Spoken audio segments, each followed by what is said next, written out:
Bonjour et bienvenue à la machine à écrire. À la leçon précédente, nous avons appris à reconnaître la nature des mots variables. Comme vous le savez, il existe aussi en français des mots qui ne s'accordent ni en genre ni en nombre. Ils s'écrivent donc toujours de la même façon. On les appelle les mots invariables. Dans cette catégorie, nous retrouvons les adverbes, les prépositions et les conjonctions. Commençons par les adverbes.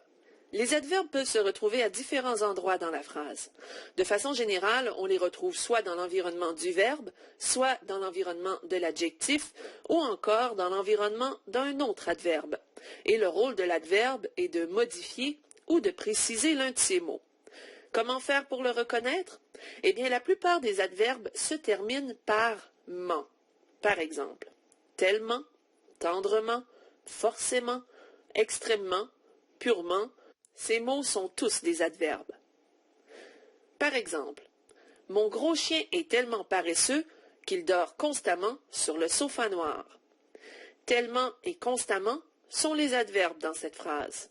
Tellement modifie l'adjectif paresseux et constamment modifie le verbe dort. Mais il ne faut pas se laisser prendre au piège. Ce ne sont pas tous les adverbes qui se terminent par ment. La liste des adverbes en français est bien plus longue. À votre tour. Dans la phrase suivante, identifiez les adverbes. Autrefois, mes grands-parents avaient une très grande ferme et cultivaient énormément de légumes. Les adverbes sont autrefois, très et énormément. Vous remarquerez que ces mots ne s'accordent jamais. Ils s'écrivent toujours de la même façon. Passons maintenant à la prochaine catégorie, les prépositions. Vous avez déjà rencontré sur votre passage les prépositions à, de, sans, pour, par, avant, avec, après, et il y en a bien d'autres. Devant, derrière, sous, sur, ce sont toutes des prépositions.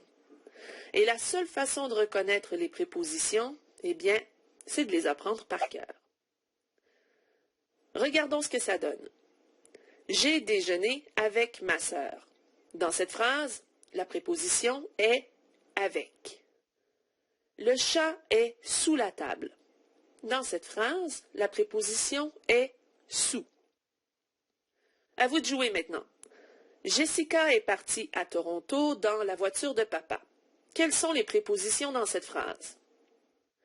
À, dans et de sont les prépositions dans cette phrase. Il est possible que vous ayez de la difficulté à identifier clairement certaines prépositions. En cas de doute, consultez un dictionnaire. La nature est indiquée tout de suite après l'entrée du mot. Dans la catégorie des mots invariables, on retrouve aussi les conjonctions de coordination. Quand vous étiez enfant, peut-être avez-vous chanté la petite comptine, mais où est donc ornicard? Cette petite chanson de notre enfance était une façon de nous enseigner les conjonctions de coordination. Ces petits mots servent de lien entre deux éléments de même nature, c'est-à-dire qu'ils vont unir par exemple deux noms, deux verbes, deux adjectifs, etc.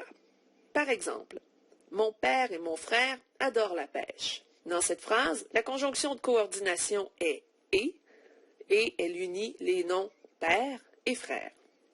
Je n'ai pas mon portefeuille ni mon téléphone parce que j'ai oublié mon sac.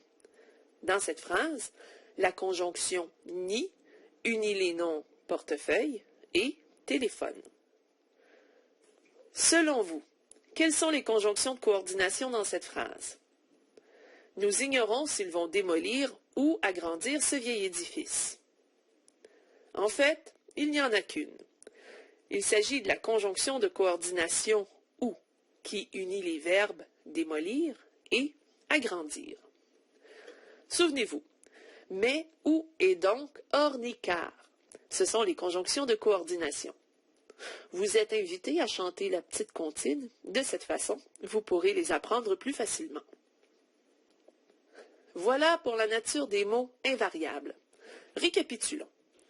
Les mots invariables sont l'adverbe, la préposition et la conjonction de coordination. Maintenant que vous connaissez la nature des mots, vous êtes prêt à en apprendre davantage sur leurs fonctions.